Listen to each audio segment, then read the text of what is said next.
110 rooms, 33 bathrooms, 70,000 square feet of limestone and ambition. Enough space to house an entire village. Yet today, the only resident left is silence. Welcome to Lynnewood Hall, the last American Versailles. Once, this was the home of the single largest private art collection in the world, a place where Rembrandts and Raphaels covered walls lined with gold silk. It was built to stand for eternity, but its destiny was sealed by an iceberg in the North Atlantic in 1912. How did a palace worth billions become a graveyard for the American dream? What really happened behind those iron gates that have been locked for half a century? To understand the silence that now hangs over Elkins Park, one must first understand the noise of late 19th century Philadelphia. It was not a city of leisure. It was the workshop of the world, a sprawling industrial engine where the air tasted of coal smoke and the cobblestones rang with the iron shoes of draft horses. Factories lined the Delaware River, churning out locomotives, textiles, and steel, creating a dense canopy of soot that hung low over the row houses. In this ecosystem of production, status was usually inherited, passed down through the quiet, conservative lineage of Quaker families who had held power since the Revolution. They lived in the Rittenhouse Square district, insulated by generations of accumulated interest and social rigidities. But in the shadow of this established order, a new kind of power was forming. It did not come from land grants or banking dynasties. It came from the chaotic, bloody reality of the street level. It began in a butcher shop. Peter Errol Brown Widener was born into this friction. He was not of the aristocracy. He was a man of the market. His early world was defined by the visceral economics of the slaughterhouse, the precise calculation of weight, the efficiency of the cut, and the immediate exchange of commodities for cash. During the American Civil War, while the nation fractured, Widener secured a contract to supply mutton to the Union Army troops stationed near Philadelphia. It was a logistical challenge that required more than just butchery. It demanded the organization of supply chains, the negotiation of government contracts, and the ability to scale operations rapidly to meet the hunger of a war machine. The war made him wealthy, but it was the lesson of the war that made him dangerous. He learned that the real profit was not in the meat itself, but in the control of its distribution. When the war ended, the capital he had accumulated did not sit idle. Widener looked at the expanding city of Philadelphia, a city bursting at its seams with immigrants and laborers, and saw a new circulatory system that was failing. The city was growing faster than its infrastructure could handle. People needed to move. The distance between the factories and the expanding neighborhoods was increasing, and the old horse-drawn omnibuses were slow, fragmented, and inefficient. Widener, alongside his partner William Elkins, moved to consolidate this chaos. They did not merely invest in transportation, they captured it. Using the profits from the war, they began buying up the disparate horse-car lines that crisscrossed the city. It was a strategy of aggressive acquisition. They targeted the franchises, the routes, and the very rights to the streets themselves. Through the Philadelphia Traction Company, they implemented a monopoly that forced the city into a new rhythm. When the technology shifted from horses to cables, and then to electricity, Widener was positioned to control the transition. He electrified the city's veins. Every worker commuting to a shipyard, every clerk traveling to a bank, and every shopper heading to a market paid a fare into the Widener system. The streetcar was the first true utility of the modern urban age, and Widener held the switch. This dominance over public transit required more than engineering. It required political machinery. Widener understood that permits, franchises, and rights of way were political commodities. He embedded himself deeply within the Republican machine of Philadelphia. He served as city treasurer, a position that allowed him to oversee the municipal funds that would eventually pay for the infrastructure he was building. The line between public service and private profit blurred, then vanished. To the working class, he was a provider of mobility. To the reformers and the old aristocracy, he was a symbol of the corruption that defined the Gilded Age. He was a robber baron, a term that carried both scorn and fear. By the 1890s, the butcher had become a tycoon. His wealth was no longer counted in the thousands, but in the tens of millions. He had built a massive townhouse on North Broad Street, right in the heart of the city he dominated. It was an architectural assertion of his presence, filled with heavy furniture and ornate decorations. But proximity to the city brought its own penalties. The very industrial engine that Widener helped fuel was making the city unlivable for the ultra-wealthy. The noise of the streetcars he owned rattled the windows. The soot from the power plants he controlled blackened the facades of the limestone mansions. And socially, the doors of the true Philadelphia elite remained firmly shut. The Rittenhouse families viewed the Broad Street magnates as vulgar, their money too new, their methods too crude. No matter how much silk covered the walls, the smell of the stockyards seemed to linger in the imagination of the old guard. Widener responded to this exclusion not with retreat, but with an overwhelming display of cultural acquisition. If he could not inherit taste, he would buy it. He began to amass art with the same ferocity he had applied to streetcar lines.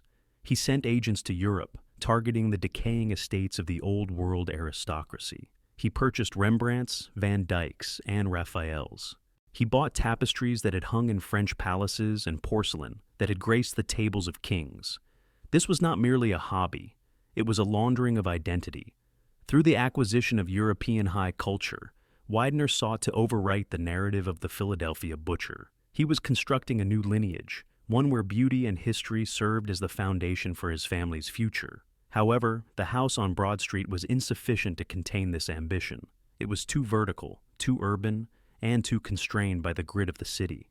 Then came the catalyst that often reshapes the trajectory of great fortunes: death. The loss of his wife, Hannah, stripped the Broad Street house of its warmth. The city, with its constant friction and political battles, became a reminder of the struggle rather than the victory. Widener, now aging and heavy with grief and gout, looked for an exit. He needed a place that was detached from the source of his wealth. He needed a setting where the hierarchy was not dictated by Quaker grandmothers, but by the sheer scale of capital. He turned his gaze north, beyond the city limits, to the rolling farmland of Montgomery County. Here, the air was clear. Here, there were no streetcar tracks, no soot, and no neighbors to look down on him. The decision was made to liquidate the urban residents and transfer the seat of the Widener dynasty to the countryside. This was not a move of retirement, it was a move of coronation. He envisioned an estate that would function as a self-contained principality. It would need to be large enough to house the art collection, which had grown to become one of the most significant in private hands globally. It would need to be grand enough to host presidents and princes, forcing the Philadelphia elite to travel to him, to enter his gates, and to acknowledge his ascendancy. The land in Elkins Park was purchased. The architects were summoned. Horace Trumbauer, a man who understood the language of limestone and power, was tasked with the design. Widener's instruction was not for a home, but for an institution. He wanted the grandeur of the French court planted in the soil of Pennsylvania. The butcher had conquered the city's streets. Now he intended to conquer history itself.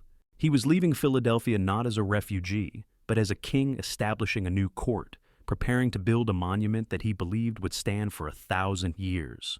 The systems of transit and politics had served their purpose. They had extracted the wealth of the industrial age. Now, that wealth would be solidified into stone. The migration of America's industrial titans at the turn of the 20th century was not merely a relocation of residents, it was a strategic redeployment of capital.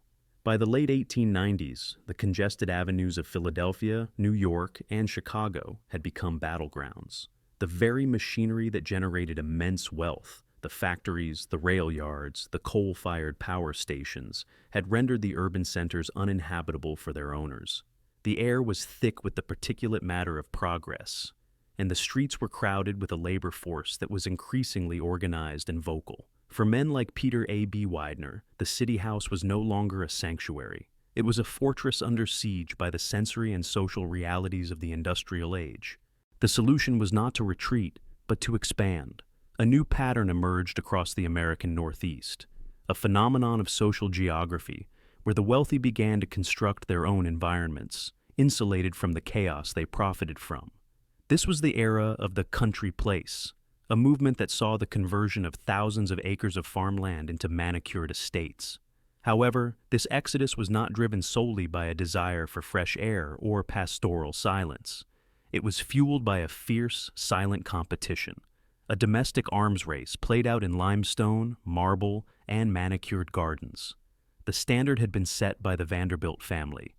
In Newport, Rhode Island, and in the Hudson Valley of New York, the Vanderbilts had constructed palaces that mimicked the scale of European royalty. The Breakers and Biltmore were not just homes, they were architectural declarations of dominance. They signaled that the new American money was permanent, that it possessed the gravity to bend the landscape to its will. For Widener, a man who had conquered the municipal systems of Philadelphia but remained socially marginalized by its old guard, the architecture of the Vanderbilts offered a blueprint for legitimacy. If the Quaker aristocracy of Rittenhouse Square would not invite him to their parlors, he would build a parlor so magnificent that it would render theirs insignificant. This psychological drive turned the rolling hills of Montgomery County into a contested territory of prestige. The destination was Ashbourne, soon to be known as Elkins Park. It was here that the physical manifestation of the Widener Empire would take shape, not in isolation, but in a carefully orchestrated alliance. Widener did not move alone. He moved in lockstep with his lifelong business partner and close friend, William L. Elkins. The relationship between Widener and Elkins was the central axis of Philadelphia's transit monopoly. They were two halves of the same commercial organism. Elkins, who had made his initial fortune in oil before Standard Oil consolidated the market, provided the cool, calculated investment strategy that complemented Widener's aggressive operational tactics. Their lives were so intertwined that their children had married, fusing the two fortunes into a singular dynastic block. It was a strategic necessity that they reside together. The management of a transit system that spanned multiple states required constant communication. In an era before instant digital correspondence, proximity was power. Therefore, the relocation to Elkins Park was not just a domestic arrangement, it was the construction of a corporate campus disguised as a residential enclave. They selected sites directly across from one another. Elkins began construction on Elstow Manor, a sprawling estate inspired by the Italian Renaissance. It was grand, imposing, and meticulously detailed. Yet, even in this partnership, there was a hierarchy.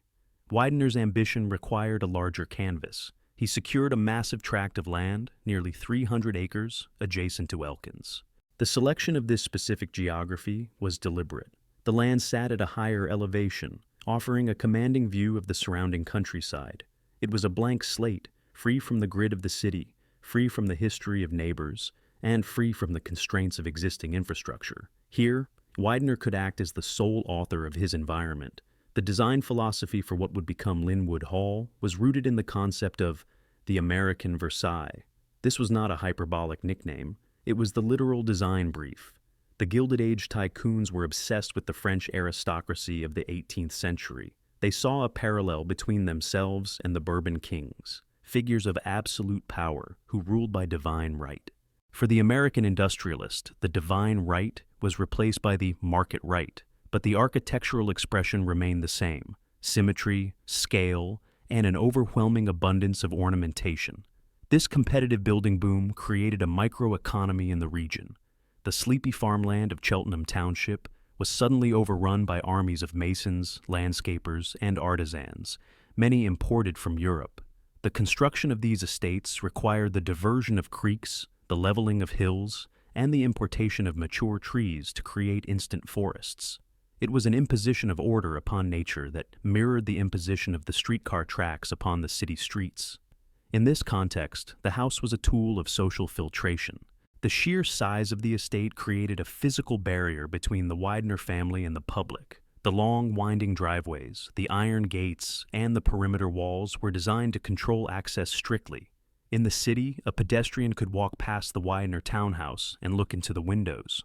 In Elkins Park, the house was visible only as a silhouette in the distance, a mysterious citadel on a hill. But simultaneously, the estate was designed to be permeable to a specific class of people. The scale of the entertaining spaces, the ballrooms, the galleries, the dining halls, was calculated to accommodate hundreds of guests. Widener was building a trap for the social elite. By creating a venue that surpassed anything the old Philadelphians possessed, he ensured that curiosity would eventually override snobbery. To refuse an invitation to Lynnewood Hall would be to miss the most significant social events of the season. The arms race also extended to the interior. The walls were not merely structural, they were display cases. The competition for European art had reached a fever pitch. American millionaires were stripping the walls of British manor houses and Italian villas, shipping entire rooms across the Atlantic. Widener entered this market with the same ruthlessness he used in business. He was not just buying art, he was buying the provenance of the aristocracy. A painting by Rembrandt or a sculpture by Donatello carried the ghost of its previous noble owners. By placing these objects in Lynnewood Hall, Widener was grafting that history onto his own family tree. As the steel frame of the great house began to rise from the Pennsylvania soil, it became clear that this was not merely a home for a retired butcher. It was a mausoleum for the concept of modesty. Every stone was a rejection of the Quaker values of simplicity that had defined Philadelphia for 2 centuries. The climax of this relocation was the realization of the Widener-Elkins compound as a center of gravity. As the 2 great houses, Elstow and Lynnewood, neared completion, they altered the social magnetic field of the region. Other wealthy families began to purchase land nearby, drawn by the presence of the transit kings. A new colony was forming, a gold coast in the middle of the woods, where the rules of the city did not apply. Here, the law was written by the checkbook. The police force was supplemented by private security. The roads were maintained by private funds. It was a privatization of the civic experience.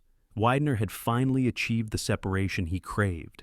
He had built a world where he was not the outsider looking in, but the center around which everything else revolved. Yet, inherent in this isolation was a new vulnerability. By severing themselves from the city and the organic chaos of public life, the Wideners were creating a hermetically sealed environment. They were building a stage so large that it would require a constant performance to fill it. The arms race had produced a weapon of immense social power, but it was a weapon that required enormous resources to maintain, and it assumed that the future would look exactly like the present, that the accumulation of capital would continue uninterrupted, forever. The foundation was laid, the walls were going up. The alliance with Elkins was cemented in stone, but as the limestone blocks were hoisted into place, locking together to form the vast gray facade of Lynnewood Hall, they were also locking the family into a destiny that was rigid, heavy, and impossible to easily dismantle.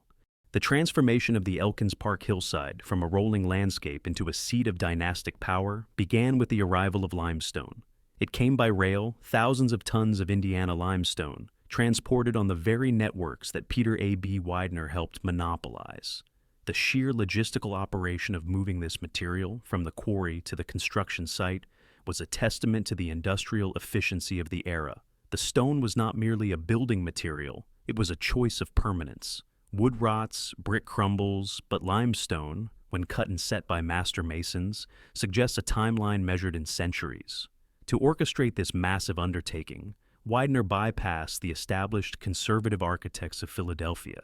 Instead, he placed his trust in Horace Trumbauer. At only 29 years old, Trumbauer was a prodigy of the Gilded Age, a man who understood that his clients were not looking for homes, but for stage sets. He recognized that men like Widener, who had accumulated wealth with the speed and violence of a supernova, needed architecture that projected instant history. Trumbauer designed Lynnewood Hall in the neoclassical revival style, heavily borrowing from the aesthetic of 18th century French chateaus. The footprint was immense, arranged in a T-shape that maximized the surface area for windows, ensuring that natural light could flood the interior galleries. The facade was dominated by a colossal portico, supported by Corinthian columns, a visual reference to the temples of antiquity. When a visitor approached the house from the long, winding driveway, the building did not welcome them, it confronted them. It was a monolith of pale gray stone that demanded awe before a single word was spoken. However, the true genius of Lynnewood Hall lay not in its artistic skin, but in its mechanical skeleton. Beneath the silk damask walls and the gilded moldings, the house was a marvel of modern engineering. Widener, the transit mogul, approached his home with the same mindset he applied to his streetcars. It had to be a perfect, self-sustaining machine. The estate possessed its own power plant, generating direct current electricity to illuminate the thousands of bulbs that lined the cornices. A massive coal-fired heating system, fed by a subterranean rail line, pumped warmth through hidden ducts, maintaining a constant temperature for both the comfort of the residents and the preservation of the art. This mechanical ambition extended deep underground. A network of tunnels honeycombed the earth beneath the estate. These were the arteries of the service staff, allowing the movement of coal, ice, food, and laundry, without ever disturbing the visual serenity of the gardens above. The house was designed as a binary system, a world of light and leisure for the family above, supported by a world of darkness and labor below. This segregation was essential to the function of the estate. To operate a machine of this magnitude required a battalion. At its peak, Lynnewood Hall employed over 100 staff members. This was not a household, it was a corporate hierarchy. At the top was the butler, a figure of immense authority who managed the inventory of silver, wine, and secrets. Below him were the footmen, housekeepers, scullery maids, gardeners, and engineers. They lived in a separate wing, a dormitory existence governed by strict schedules and rigid discipline. Their visibility was carefully regulated. They were expected to appear instantly when summoned and vanish completely when their task was done. They dusted the Rembrandts, polished the marble floors, and manicured the vast formal gardens. Yet, they were forbidden from enjoying them. For the Widener family, this army of invisible hands created an illusion of effortless existence. A dinner for 40 guests could materialize in the Great Hall as if by magic. The temperature was always perfect, the linens were always crisp, and the champagne was always chilled. The messy, chaotic reality of daily life, the cooking, the cleaning, the maintenance, was completely excised from the family's experience. They lived in a sanitized bubble of perfection, maintained by the labor of 100 people they barely knew. The interior of the house was organized around the art collection. The Great Hall, the centerpiece of the design, was a cavernous space rising 2 stories, flanked by a double staircase that seemed designed for royal processions. But the true heart of the house was the art gallery. Trumbauer had designed specific rooms with reinforced walls and specialized lighting to hold the weight of Widener's acquisitions. Here hung the trophies of the Butcher's Rise, The Mill by Rembrandt, portraits by Van Dyck, landscapes by Turner. The collection was valued at tens of millions of dollars, a staggering sum for the time. These paintings were not just decoration, they were the final piece of Widener's rebranding. By surrounding himself with the recognized masters of European culture, he was challenging any critic who dared to whisper about his humble origins. A man who owned a Raphael could not be dismissed as a mere tradesman. By the autumn of 1900, the last scaffold was removed. The landscaping, designed by Jacques Graber to mimic the gardens of Versailles, was manicured to geometric precision. The fountains were filled, the statues positioned, and the iron gates swung open. The opening of Lynnewood Hall was the climax of Peter Widener's social campaign. The invitations went out, not just to business associates, but to the very pillars of Philadelphia society who had once shunned him. Curiosity, as predicted, overcame prejudice. Carriages and early automobiles lined the driveway, depositing the elite of the East Coast onto the limestone steps. As the guests entered the Great Hall, they were enveloped in a spectacle of gold leaf and velvet. The air was heavy with the scent of hothouse flowers and the sound of a live orchestra echoing off the marble walls. They walked through the galleries, staring up at the masterpieces that Widener had snatched from the fading aristocracies of Europe. For Peter Widener, standing at the top of the grand staircase, looking down at the sea of tuxedos and diamond tiaras, this was the moment of total victory. The systems were working perfectly. The lights did not flicker. The champagne flowed without interruption. The house was humming with the quiet, powerful vibration of a well-oiled machine. He had built a world where he was the sun, and the rest of Philadelphia was finally forced to orbit around him. The butcher's apron was gone, replaced by the white tie of the patriarch. In this moment of incandescent triumph, amidst the applause and the music, the tragic future that awaited his family seemed impossible. The house felt indestructible, a fortress of stone and money that would protect the Widener name forever. Yet, in the very scale of the construction, there was a flaw. The house was designed for a specific type of life, a life of massive staffing, limitless coal, and formal rigidities. It was a house built for the 19th century, completed just as the 20th century was beginning to rewrite the rules. It was a perfect, beautiful trap, waiting for history to spring it. By 1912, Lynnewood Hall had established its rhythm. It functioned exactly as Peter A.B. Widener had intended, a self-contained principality where the chaos of the outside world was kept at bay by iron gates and limestone walls. The patriarch, now 77 years old and suffering from the ailments of a life built on stress and excess, had begun to recede into the background. He spent his days in the art galleries, surrounded by the silent gaze of old masters, content in the knowledge that the succession was secure. The future of the Widener Empire rested on two men, his son, George Dunton Widener, and his grandson, Harry Elkins Widener. George was the capable steward, a man who had inherited his father's acumen for business and social navigation. He had taken over the day-to-day management of the transit monopolies and the family's vast investments. He was the pragmatic operator of the machine. Harry, however, represented something different. At 27, he was the embodiment of the family's cultural aspirations. He was not a butcher nor a streetcar tycoon. He was a scholar, a bibliophile with a refined intellect that softened the hard edges of the Widener reputation.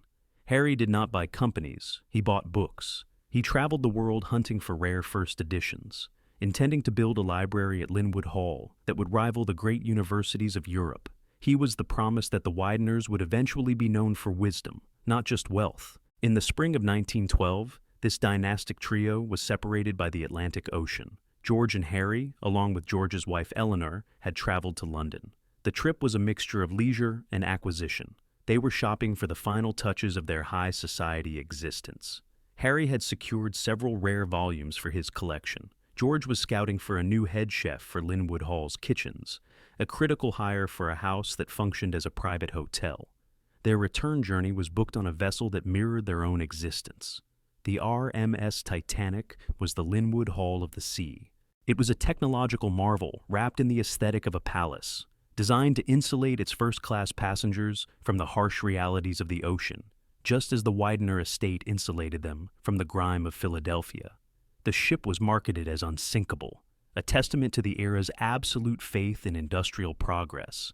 It was the perfect vehicle for a family that believed they had conquered their environment. On the night of April 14, 1912, the Wideners dined in the ship's a la carte restaurant. The captain, Edward Smith, joined their party. It was a scene of ultimate security.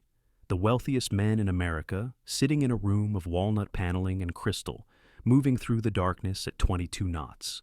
The conversation likely turned to the future, to the books Harry would catalog, to the summer season at Elkins Park, to the continued expansion of their fortune.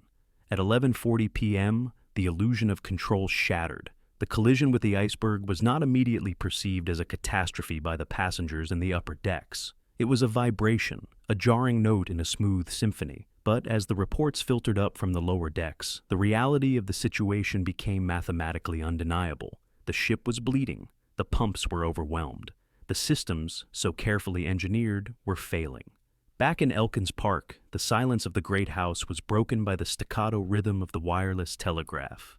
The initial reports were confused, a mix of optimism and rumor. The newspapers in Philadelphia first ran headlines claiming all passengers were safe, towed to Halifax. Peter Widener, waiting in the library of Lynnewood Hall, clung to these fragments of hope. The staff moved quietly through the corridors, maintaining the routine of the house, dusting surfaces and preparing meals for masters who might never return. But as the hours turned into days, the truth arrived with the docking of the rescue ship Carpathia in New York. The silence that followed was absolute. Eleanor Widener stepped off the gangplank, a widow and a grieving mother. She had been placed in Lifeboat 4. She had watched from the freezing water as the great liner tilted and slid beneath the surface. Her last memory of her husband and son was of them standing together on the deck. George and Harry had stepped back to ensure Eleanor and her maid secured a seat. They did not try to buy their way out. They did not use their influence to jump the queue. In the face of extinction, the men who had lived by the ruthless rules of business died by the gentleman's code of the Edwardian era. When the news was confirmed at Lynnewood Hall, the impact was not physical, but existential. The estate had been built to house a dynasty. Now, the line of succession was severed. George was the operator. His death left the business empire without its designated captain. Harry was the soul. His death left the house without its future purpose. The rare books he had bought in London went down with him, a loss to history that pained the family almost as much as the loss of the man. Peter A.B. Widener, the architect of this entire world, was devastated. He was a man who had spent 40 years controlling outcomes, manipulating markets, and bending the physical world to his will. Yet, he could not bribe an iceberg. He could not negotiate with the Atlantic. The tragedy stripped away the veneer of invincibility that the Gilded Age had constructed. The funeral services were held, but there were no bodies to bury. George and Harry remained lost at sea. Lynnewood Hall, designed for parties of 500, became a tomb. The curtains were drawn, the chandeliers were dimmed. The staff continued their duties, but the purpose of their labor had evaporated. They were maintaining a stage for a play that had been canceled. For Peter, the house became a prison of memory. He wandered the long galleries, stopping before the portraits of ancestors and the landscapes of ideal worlds. The art collection, once a source of pride and a tool for social climbing, now seemed mocking. The Rembrandts and Van Dycks looked down on a broken old man who possessed everything and nothing. The tragedy accelerated his decline. The gout that had plagued him worsened, fueled by depression and the cessation of his active life. He spent his final years endowing a library at Harvard University in Harry's name, the Harry Elkins Widener Memorial Library. It was a noble gesture, a way to ensure his grandson's name lived on, but it was also an admission of defeat. The books would not be housed at Lynnewood Hall. The center of intellectual gravity he had hoped to create in Elkins Park was exported to Cambridge.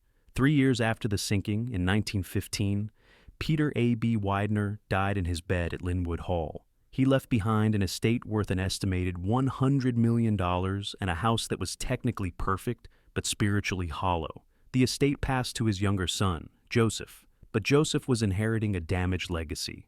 He was taking command of a ship that had already struck the ice. The lights were still on, the engines were still running, but the momentum had been fatally arrested. The turning point had occurred, not in the boardroom or on the stock exchange, but in the cold, black water of the North Atlantic. The great ascent of the Widener family was over.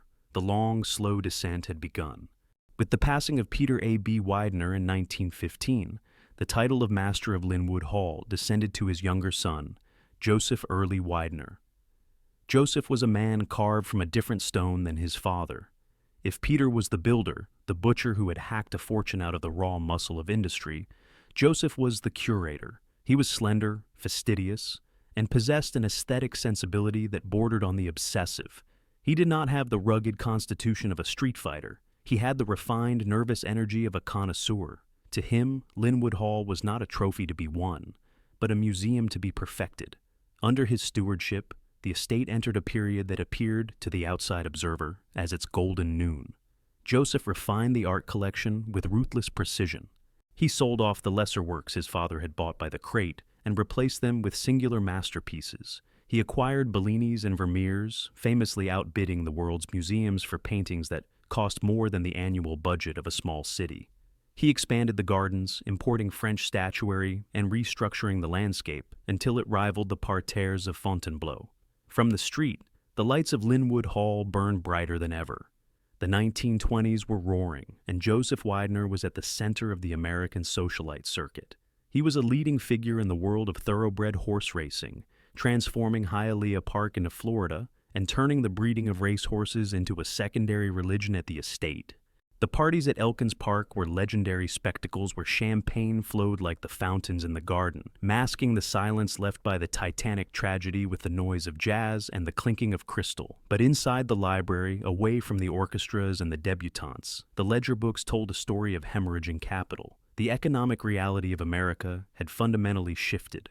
In 1913, the United States government had ratified the 16th Amendment, introducing a federal income tax. Initially, it was a nuisance. By the end of the First World War, it had become a predator. The tax rates climbed aggressively, targeting exactly the kind of concentrated wealth the Wideners possessed. The era of keeping every dollar earned from the streetcars and the steel mills was over. The government had become a silent partner in the Widener fortune, demanding a larger share every year. Lynnewood Hall, designed in an era of zero taxation, was now a liability. It was a voracious engine that consumed cash. The heating bill alone was enough to bankrupt a standard millionaire. The staff of 100 required salaries, uniforms, food, and housing. The maintenance of the limestone, the repair of the copper roof, and the conservation of the art required a constant infusion of liquid assets. Joseph Widener found himself in a paradox. To admit that the house was too expensive would be to admit a loss of status, a concession that the Widener power was waning. In the rigid hierarchy of the Gilded Age elite, perception was reality. If the world thought you were poor, you became irrelevant. So Joseph began the Great Masquerade. He maintained the facade of limitless wealth with a desperate manic energy. He continued to buy art, but he bought it strategically, often trading up, leveraging the collection like a portfolio of stocks. He continued to host the elite, but the guest lists were curated with sharper intent, focusing on those who could offer social or political capital. The house became a stage set where every dinner party was a performance of solvency. Below stairs, the cracks in the system were becoming visible to those who kept the machine running. The staff, once a battalion, was quietly reduced. Positions were not refilled when maids left. The duties of the remaining servants doubled. A footman might now find himself polishing silver in the morning and hauling coal in the afternoon. The invisible army that Peter had commanded was thinning out, and the strain was showing in the details. A patch of damp on a ceiling might be painted over rather than repaired. A broken balustrade in a distant corner of the garden might be left to the weeds. Then came 1929. The stock market crash shattered the illusion for everyone. While the Widners were diversified enough to avoid total ruin, the Great Depression decimated the value of their holdings. The dividends from the transit systems and the industrial stocks dried up. The cash flow that acted as the lifeblood of Lynnewood Hall slowed to a trickle. Joseph's response was to retreat further into the sanctuary of his collection. If he could not control the economy, he would control the aesthetic of his home. He became a tyrant of taste, obsessing over the placement of a vase or the hanging of a tapestry while the world outside breadlines formed. In a move that combined philanthropy with a desperate need for tax relief, Joseph opened the galleries of Lynnewood Hall to the public on select days. It was presented as a noble gesture, a chance for the common man to view the triumphs of Western art. But in reality, it was a survival tactic. It allowed the estate to claim certain exemptions, and it justified the continued expenditure on the collection. For the first time, the public walked through the bronze doors not as servants, but as spectators. They marveled at the Rembrandts, unaware that the heating in the gallery was turned down the moment they left to save on coal. They stared at the limestone walls, unaware that the family living upstairs was cannibalizing its own capital to keep the lights on. The atmosphere in the house shifted from vibrant to museum-like. The laughter of the jazz age faded, replaced by the hushed tones of curators and the echoing footsteps of tourists. Joseph Widener walked the halls like a ghost in his own lifetime, a man guarding a treasure that was slowly eating him alive. He knew, with the cold clarity of a businessman, that this could not last. The math simply did not work anymore. The climax of this slow-motion collapse arrived not with a bang, but with a whisper of mortality. By the early 1940s, Joseph's health began to fail. As he lay in his suite, surrounded by the finest things the world could produce, he faced the ultimate realization. There was no one left to take the torch. His children, raised in the shadow of this immense, crushing responsibility, had no desire to be the curators of a mausoleum. They saw Lynnewood Hall for what it had become, a white elephant, a tax burden that would destroy their personal fortunes if they tried to maintain it. The lifestyle that the house demanded, the army of servants, the formal dinners, the changing of clothes 5 times a day, was extinct. The modern world wanted efficiency, speed, and manageable luxury, not the heavy stone-cold grandeur of the 19th century. Joseph Widener died in 1943. With his last breath, the Great Masquerade ended. The energy that had sustained the illusion of the estate evaporated. The staff, now reduced to a skeleton crew, sensed the finality of the moment. There would be no new master. There would be no more parties. The house, which had stood for 40 years as a symbol of American ambition, was about to become something else entirely. The art on the walls, the soul of the building, was packed in crates, destined for the National Gallery in Washington. The walls were left bare, the masquerade was over, and the lights were about to go out for the last time. The death of Joseph Widener in 1943 did not merely mark the passing of a patriarch. It triggered a fiscal crisis that had been building for decades. For the Widener heirs, the reading of the will was not a transfer of wealth, but the delivery of a bill. The United States government, mobilizing for the climax of the Second World War, had instituted estate tax rates that were aggressively redistributive.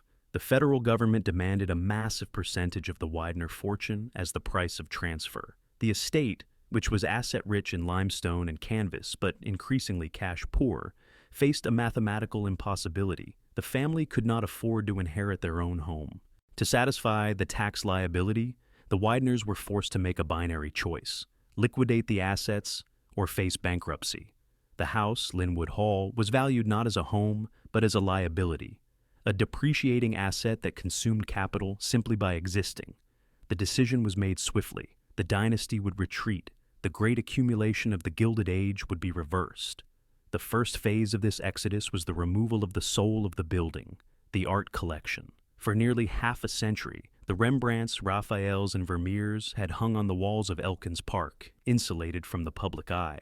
Now, they became the currency of survival. In a transaction that reshaped the cultural landscape of the United States, the Widener family donated the core of their collection to the National Gallery of Art in Washington, D.C. This was not a simple act of charity. It was a strategic maneuver to offset the crushing tax burden. Yet, the physical consequence for the house was devastating. Professional movers arrived with crates and padding. They worked systematically through the galleries, unhooking masterpieces that had defined the rooms for generations. As the paintings were lowered and carried out to waiting trucks, they left behind ghost marks, faint, rectangular outlines on the silk wall coverings where the sun had faded the fabric around the frames. Lynnewood Hall was left structurally intact, but spiritually gutted. The walls, once windows into the Renaissance, were now just blank expanses of damask. With the art gone, the family turned to the remaining physical assets. In June of 1944, the auctioneers from Samuel T. Freeman and Company descended upon the estate. The auction was a public spectacle, a dismantling of the Widener mystique piece by piece. The gates, once guarded by private security, were thrown open to dealers, collectors, and the curious public. The inventory of the sale read like the manifest of a looted palace: French furniture, Persian rugs, crystal chandeliers, velvet draperies, and even the garden statuary were tagged and sold to the highest bidder. The sound of the auctioneer's gavel echoed through the great hall, punctuating the end of an era. Items that had been commissioned by kings and purchased by Peter A.B. Widener to prove his worth were now carried off into the trunks of sedans and the backs of delivery vans. When the auction ended, the house was a shell. The floors were bare. The echoes in the corridors were sharper, harder. The family, led by Peter A.B. Widener II, locked the bronze doors for the last time. They moved to smaller, more manageable residences, comfortable homes that required no staff, no coal plant, and no performance. They retreated into the anonymity of the modern upper class, leaving the limestone carcass of their ambition behind on the hill. Then began the void. From 1944 to 1952, Lynnewood Hall entered a state of suspended animation. It was a white elephant in the truest sense, a property so massive, so expensive to maintain, and so specialized in its design that it had no market value. It was too large to be a private home, too remote to be a corporate headquarters, and too costly to be a public museum. The real estate agents listed it, but the phone rarely rang. Who in the post-war world wanted a house with 110 rooms? The American dream had shifted. The soldiers returning from Europe and the Pacific were not looking for chateaus. They were looking for efficiency. They wanted the Levittown model, a small, affordable suburban house with a driveway, a lawnmower, and a washing machine. Ironically, the very land surrounding Lynnewood Hall began to transform into this new vision. The vast acreage of the original estate was parceled off and sold to developers. Suburban ranch houses and split-level homes began to sprout up along the perimeter of the Widener fence line. The transit systems that Peter Widener had built were now ferrying a new middle class to these modern enclaves. Lynnewood Hall stood in the center of this encroaching modernity like a beached ocean liner. Without heat, the interior temperature fluctuated with the seasons. In the humid Pennsylvania summers, moisture began to accumulate in the plaster. In the winters, the pipes froze. The roof, unmaintained, developed microscopic fissures. Water, the patient enemy of all architecture, began its slow, invisible invasion. The gardens, once manicured by a regiment of 40 men, were surrendered to nature. The precise geometric lines of the parterres blurred as weeds choked the boxwoods. The fountains, dry and filled with leaves, cracked under the freeze-thaw cycles. The grand driveway, designed for horse-drawn carriages and limousines, began to vanish beneath a creeping layer of moss and grass. Occasionally, a caretaker would walk the empty halls, their footsteps the only sound in a building designed for hundreds. They checked the locks and chased away local teenagers who dared to climb the fence, drawn by the legend of the haunted mansion. To the children of the new suburbs, Lynnewood Hall was not a symbol of industrial triumph. It was a spooky relic, a place of rumors and ghosts. The estate tax had done its work. It had successfully redistributed the wealth, broken up the land, and scattered the art. But it had no solution for the building itself. The structure was too well built to fall down, yet too obsolete to be used. It simply sat there, a massive gray question mark on the landscape. For 9 years, the house waited. It waited for a buyer with a vision, or perhaps a delusion, grand enough to take on the burden. The Widners were gone, the staff was gone, the art was gone. All that remained was the limestone, cooling in the twilight of the Gilded Age, waiting for the final indignity that was yet to come. The silence that had enveloped Lynnewood Hall for 9 years was broken in 1952, not by the return of a dynasty, but by the arrival of a crusade. The property, which had cost millions to construct and maintained a valuation in the stratosphere of American real estate, was sold for a sum that shocked the Philadelphia establishment, $192,000. It was a liquidation price, a final admission that the era of the Gilded Age estate was functionally extinct. The buyer was not an industrialist looking to revive the past, but a man looking to preach about the future. Dr. Carl McIntyre was a fundamentalist radio evangelist, a firebrand figure known for his 20th Century Reformation Hour broadcasts. To McIntyre, Lynnewood Hall was not a masterpiece of neoclassical architecture to be preserved. It was a vessel to be utilized. He saw the empty limestone shell not as a home, but as a fortress for his growing movement. He acquired the estate to house the Faith Theological Seminary, a training ground for ministers who would carry his specific brand of theology across the globe. The transition from a private palace to an institutional dormitory was immediate and jarring. The great iron gates, which had once opened only for the Vanderbilts and the Drexels, now swung wide for buses carrying students, faculty, and congregants. The exclusivity that Peter A.B. Widener had so carefully cultivated was shattered. The interior of the house underwent a radical repurposing. The bedrooms on the upper floors, once the domain of the Widener heirs, were converted into dormitories. Bunk beds replaced the four-poster antiques. The servant quarters were packed with students. The great hall, designed for balls and receptions, became a makeshift chapel and assembly room. Folding metal chairs scraped against the marble floors where silk trains had once glided. However, the fundamental economic problem of Lynnewood Hall remained unresolved. The house was a machine designed to consume coal and labor at a rate that only a robber baron could sustain. A non-profit religious seminary, operating on donations and tuition, simply did not possess the capital to keep the machine running. The systems began to fail almost immediately. The massive boiler in the sub-basement, hungry for tons of coal daily, was run sparingly or not at all. The ambient temperature of the house dropped. The moisture regulation systems, critical for the preservation of the intricate woodwork and plaster, were abandoned. To fund the operations of the seminary and pay the mortgage, McIntyre and his administration made a decision that would prove fatal to the integrity of the estate. They looked at the house not as a unified work of art, but as a warehouse of salvageable assets. They began to sell the house piece by piece from the inside out. It started with the furnishings that had survived the 1944 auction, but soon escalated to the architectural fabric of the building itself. The 18th century French oak paneling in the reception rooms, carved by masters and imported at immense cost, was stripped from the walls and sold to collectors. The limestone balustrades from the terraces were dismantled. The ornate bronze railings, the marble mantels, and even the copper wiring from the walls were harvested for cash. This was the desecration. It was a slow, systematic cannibalization. The house was eating itself to stay alive.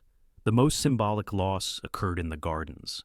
The massive bronze fountain figures, sculpted by Henri-Léon Grébert and serving as the focal point of the parterres, were sold. Without them, the basins were just empty concrete pools, cracking under the sun. The visual logic of the landscape was destroyed. The seminary saw these items as idolatrous luxuries. The preservationists saw them as the soul of the estate. But in the 1950s, the preservation movement was in its infancy, and there was no legal mechanism to stop the stripping.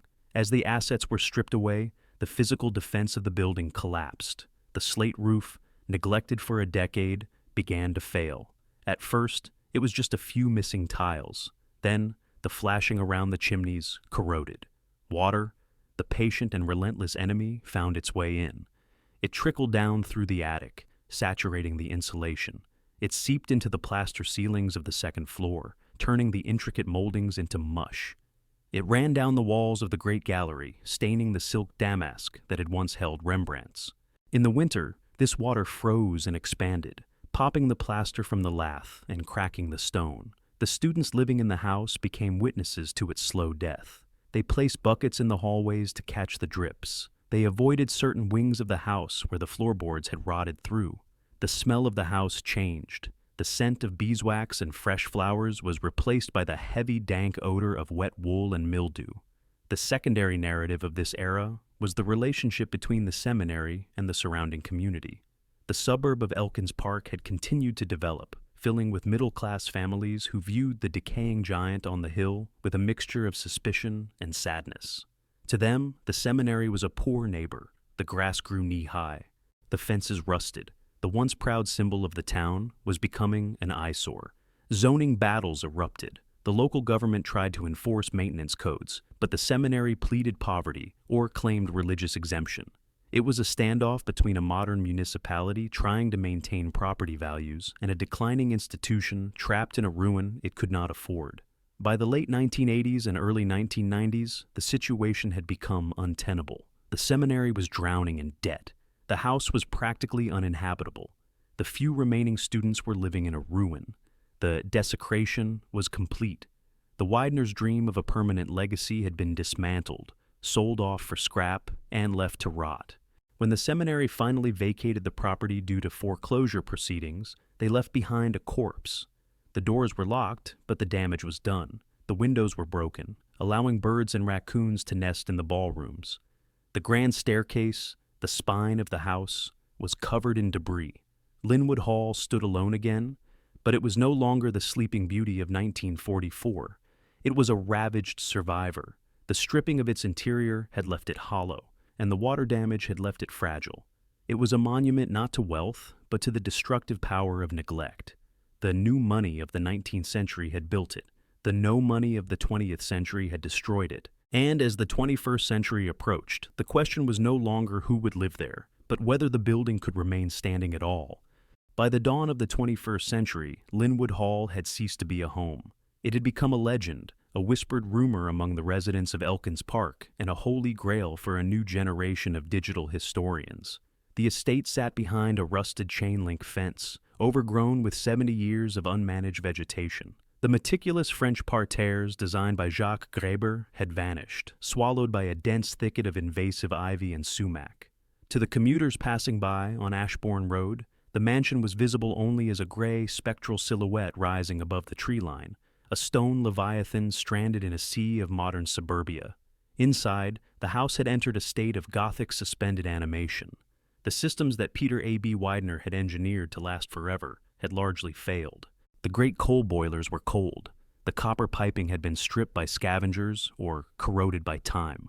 The roof, the helmet of the house, had been breached in hundreds of places. Water, the uninvited guest, moved freely through the interiors. It pooled on the parquet floors of the ballroom, warping the wood into buckling waves. It ran down the walls of the library, dissolving the plaster into a fine white dust that coated everything like snow. Yet, the skeleton of the building held. The Indiana limestone, cut and set with the precision of the industrial age, refused to collapse. The steel frame, forged in the same Pennsylvania foundries that built the nation's railroads, remained rigid.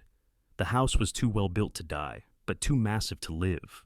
It existed in a legal and financial limbo, owned by a succession of entities that lacked the capital to restore it, but refused to let it go. For nearly 2 decades, the primary visitors to Lynnewood Hall were not aristocrats, but urban explorers. They came with cameras and flashlights, slipping through holes in the fence to document the decay. Their images flooded the internet, creating a viral mythology around the last American Versailles.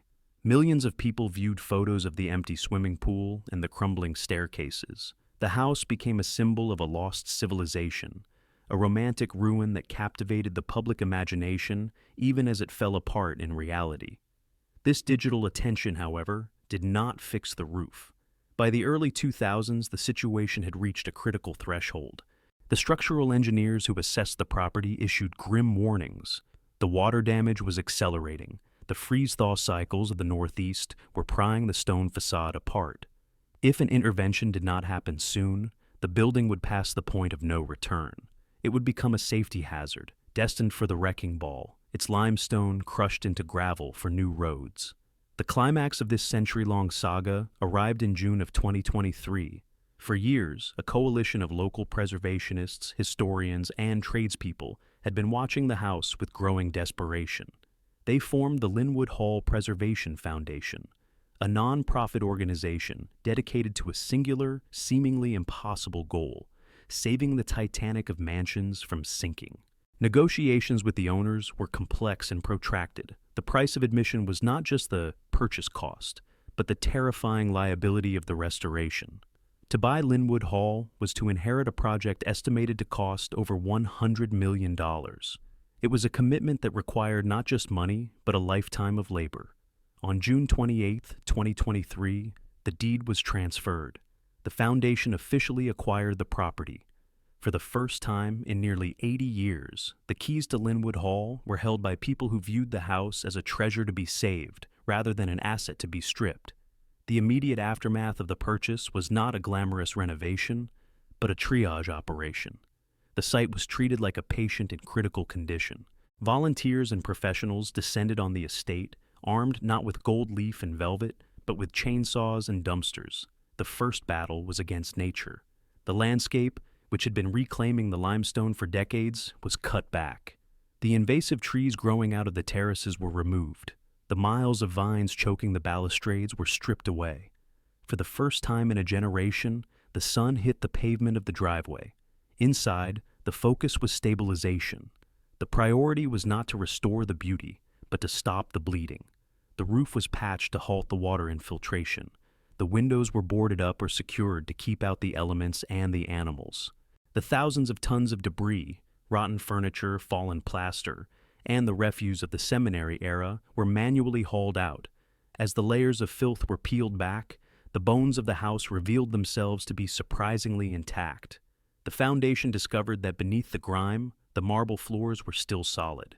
The iron railings, though rusted, were straight. The house, despite the abuse of the 20th century, was still standing. It was a testament to the sheer quality of the original construction, a vindication of Peter Widener's obsession with the best materials. Currently, Lynnewood Hall is no longer a ruin, but it is not yet a museum. It is an active construction site. The foundation has launched a multi-phase restoration plan that will span decades. The vision is to transform the estate into a center for arts, culture, and education, a public asset rather than a private fortress. There are plans for trade schools to teach traditional masonry and plasterwork, using the house itself as the classroom, but the silence has changed. It is no longer the silence of abandonment. It is the silence of anticipation. The sound of hammers and saws has returned to Elkins Park. The gates are occasionally opened for tours, allowing the public to see the raw, unvarnished reality of the preservation effort. As we look back at the history of this limestone giant, the story of Lynnewood Hall reveals itself as a mirror of the American experience. It began with the raw, violent ambition of the Gilded Age, forged by a man who rose from the slaughterhouse to the boardroom. It reached its zenith in a display of unimaginable wealth, a palace of art designed to command respect. It was struck by the tragedy of the Titanic, a reminder that no amount of engineering can conquer fate. It suffered through the Great Depression, the introduction of income tax, and the slow erosion of the family dynasty. It was stripped, sold, and desecrated by a changing world that no longer valued the past. And now, in the 21st century, it is being redeemed. The lesson of Lynnewood Hall is not found in the gold that was lost, or the paintings that were sold. It is found in the stone that remains. Peter A.B. Widener built this house to be a monument to his name, a legacy that would last forever. In a way, he succeeded, but not as he intended. His name is largely forgotten by the public. His fortune has been dispersed. His bloodline has moved on. The Widener empire of streetcars and steel is dust. But the walls still stand. They stand as a testament to the impermanence of human ambition. We build our castles, we amass our fortunes, and we try to etch our names into history. But history is a tide that washes everything away eventually. The money evaporates, the parties end, the lights go out. Yet, there is beauty in the survival. Lynnewood Hall endured the neglect because it was built with a fundamental integrity that transcended the ego of its creator. It survived to teach us that while we cannot own the future and we cannot buy immortality, we can preserve the stories of the past. The Titanic lies at the bottom of the Atlantic, slowly being eaten by the ocean. Lynnewood Hall stands on a hill in Pennsylvania, slowly being healed by human hands. It is the survivor. It is the witness. And as long as those limestone walls hold together, the story of the butcher, the baron, and the iceberg will never truly be lost. Lynnewood Hall may have survived the iceberg, but thousands of other Gilded Age estates were not so lucky. They have crumbled into dust, their stories lost to time. If you had the unlimited wealth of Peter Widener, would you build a palace of stone to leave your mark on history, or would you choose a different path? Let us know in the comments below.